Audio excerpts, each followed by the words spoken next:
Right at this very moment, the four great angels remain on watch in the heavens, each entrusted with duties that stretch across all of creation, their presence unseen but essential. Israfil stands with the trumpet at his lips, waiting for the divine command that will end everything in a single breath. A moment so powerful and sudden that the world will stop without warning. Gabriel's wings stir and entire worlds tremble in anticipation. His descent, always a sign of a mission ordained by Allah, never by chance, and every flap carries the weight of divine purpose. Mikail controls the forces of nature, raising his hand to send rain that nourishes life and lowering it to cause droughts that test the faithful, holding both blessing and punishment in perfect balance by Allah's decree. Azrael, the angel of death, never hurries because each soul's time, date, and moment is already inscribed in the divine book, and he observes every person repeatedly throughout the day, patiently counting each heartbeat until the appointed hour arrives. These truths, these secrets of the angels, are not easy to forget, for they strike the mind with awe and the heart with a subtle fear that reminds one of the vastness and order of divine creation, in realms beyond the perception of human eyes. In layers of existence inaccessible to mortal sight, angels of light stand eternally at their posts, perfectly obedient, glorifying Allah without pause, carrying out His commands with precision. They manage every detail of creation, every breath you take, every heartbeat, the rise and fall of stars, the motion of mountains, the drifting of clouds, the flow of rivers, all under their control. Among these beings, Israfil holds a special position as one of the four greatest angels. Created before Mikail and Gabriel, elevated above humanity except for the prophets, he is entrusted with the command of life and the trumpet that will signal the day of judgment, a task that transcends the bounds of mortal imagination. As the world approaches its final moments, days will feel shorter, time will move strangely, nature will behave in unusual ways, and the signs of the last day will begin to unfold. The Dajjal will rise to mislead humanity, Isa will descend to guide the faithful, and the Mahdi will call people to the right path. Famine will strike the lands, the sun will rise from the west, the earth will crack. Storms will rage across the seas, and even animals will sense the upheaval. Fear and uncertainty will grip all creatures as the great day draws near. From the beginning of creation, Israfil has stood in the heavens, holding a trumpet with as many openings as there are souls, his eyes fixed on eternity, waiting for the divine command. When it comes, he will obey without hesitation, and the first blast of the trumpet will shatter the world as we know it. The skies will split, oceans will vanish, mountains will melt, stars will fall, the earth will quake, buildings will collapse, and life will end in an instant. The old world will vanish, replaced by the silence of the Barzakh, the realm between death and resurrection, where no beings exist except Allah. For 40 years, time will blur into a stillness where days, weeks, and months lose meaning. Then, by Allah's command, Israfil will blow the trumpet a second time, and life will return. The dead will rise, bones will reunite, bodies will form, souls will re-enter, and every human who has ever lived will stand resurrected, ready for judgment. This monumental responsibility belongs solely to Israfil. He is also known as Ra, the giver of life, and his trumpet, created by Allah after the heavens, is pressed to his lips, his gaze fixed upon the throne, awaiting the command. The trumpet is so vast that neither earth nor heaven can contain it. Radiant instrument of light and pure pearl, crystal clear and beautiful, one of the greatest secrets of creation. Israfil's immense form is described as having 4 vast wings that stretch to cover east, west, sky, and earth, his feet reaching from the 7th heaven to the ground. Demonstrating his unparalleled size and power, he stands beneath the throne, constantly glorifying Allah. His voice and tasbih so magnificent that all other angels fall silent to listen. And it is said that the beauty of Daud's voice was inspired by Israfil's glorification. After the first trumpet, all life will end, and only Allah will remain, as the entirety of creation lies still. With the second blowing, resurrection will occur, and the divine plan of life, death, and judgment will unfold completely. Mikail, another of the Great Four, also holds a crucial role, commanding the forces of the heavens to provide sustenance and uphold balance. And he is accompanied in service to the Prophet by Gabriel. On earth, Abu Bakr and Umar serve as ministers alongside them, reflecting the heavenly and earthly connection and divine guidance. The Prophet's first encounter with Mikail took place on the night of Miraj, a meeting that revealed the immense power and majesty of these angels, their roles woven deeply into the fabric of existence and the unfolding of divine will.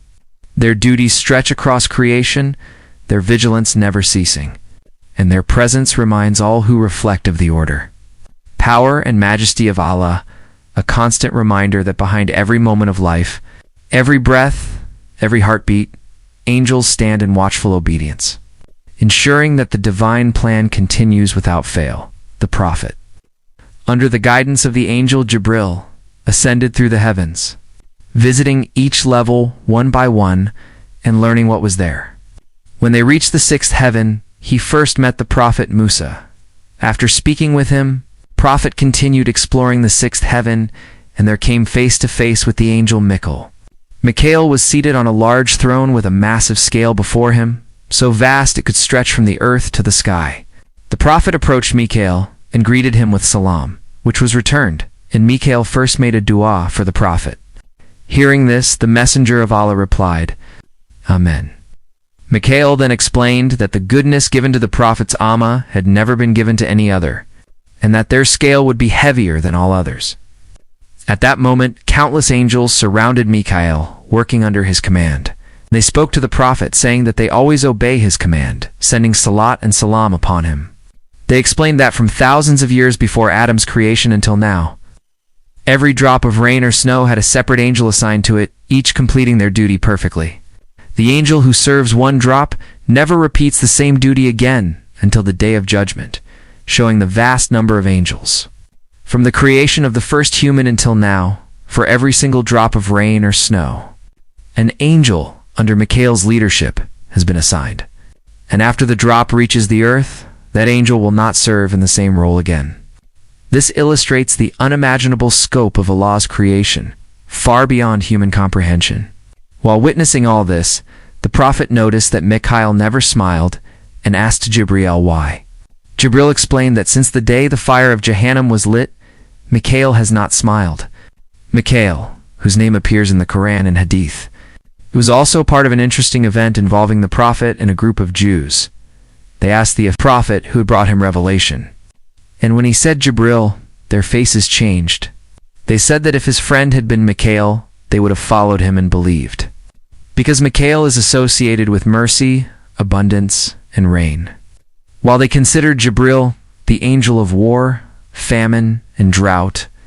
Some historical accounts explain this perception, linking it to the Babylonian king Nebuchadnezzar, as they believed Gabriel had assisted during the conquest of Jerusalem and the destruction of their kingdom. Mikail was declared their protector instead. After this, the Quran revealed that anyone hostile to Allah, his angels, his messengers, Gabriel and Mikail, is considered an enemy of Allah for the Prophet. Mikail held great importance as one of his two ministers from the heavens, along with Israfil. During the Battle of Badr, both Israfil and Mikail descended to earth with Gabriel to aid the Muslims. Hadith narrations mention that Mikail fought wearing a white turban, supporting the Muslims along with his angels against the disbelievers. Mikail's responsibilities extend beyond material sustenance to spiritual provision, including knowledge, guidance, and faith. The intellect, understanding, and wisdom granted to Allah's servants are also under his care. His rank with Allah is extremely high. He is among the closest angels to the throne, constantly glorifying Allah and awaiting his commands, never disobeying and never tiring. Narrations describe his compassion, as he becomes saddened when people commit injustice or show ingratitude to Allah's blessings, and he presents their plight to Allah by divine command. Mikail sends down rain in precise measures, a visible miracle. As mentioned in the Quran, it is Allah who sends down water from the sky in due measure. Every moment, millions of cubic meters of water are lifted from oceans, seas, and lakes into the atmosphere and carried to land, sustaining life without human effort. The angel Mikail maintains this miraculous system.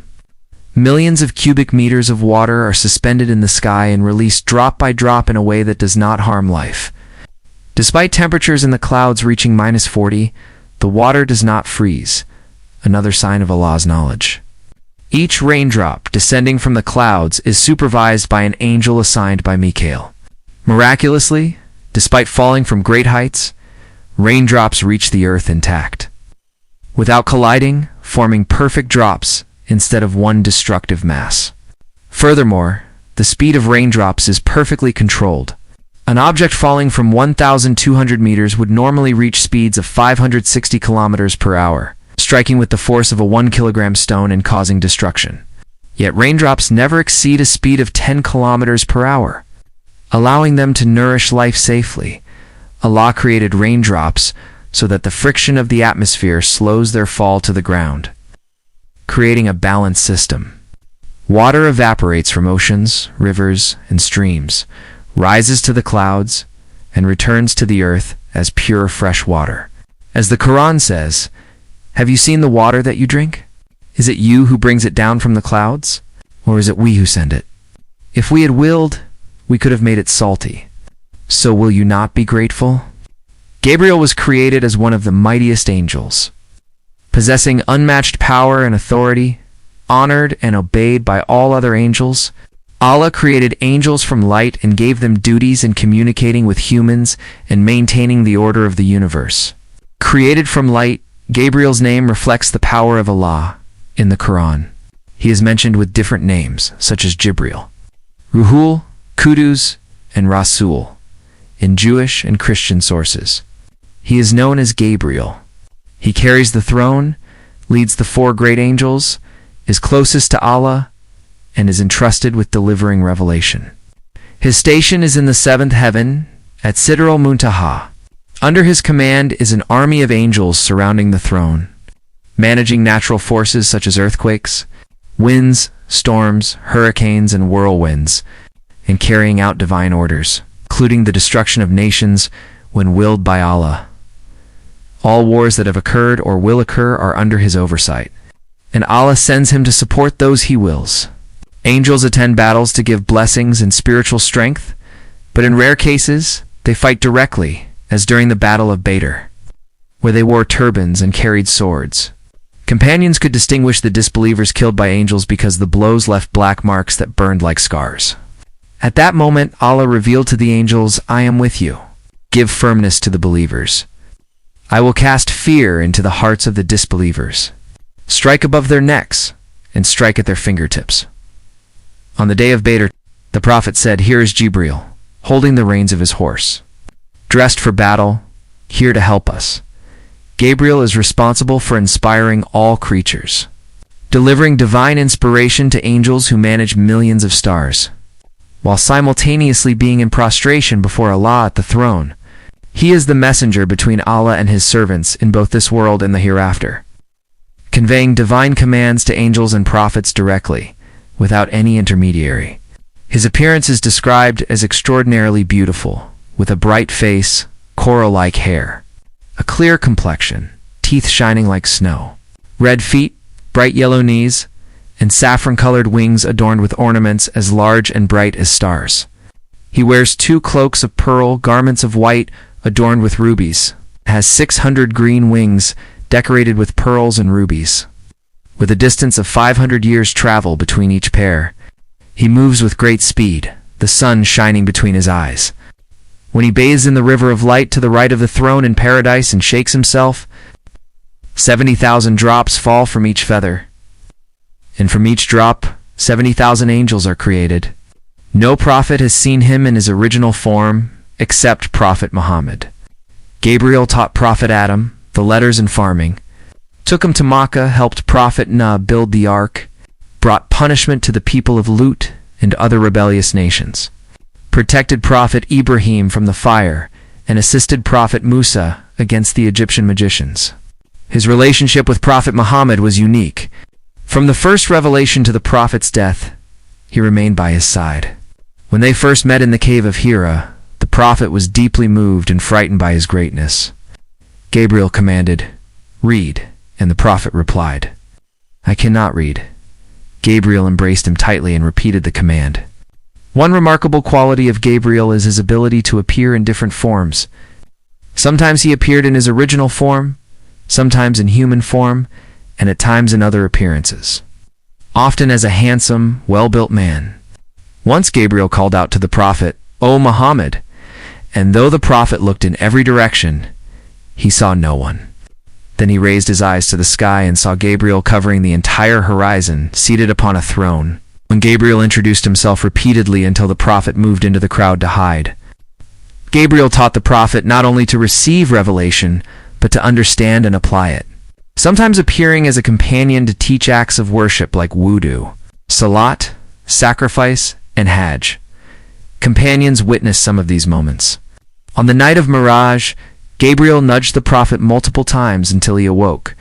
He guided him to Masjid al-Haram, opened the prophet's chest, washed it with Zamzam water, and filled it with faith and wisdom.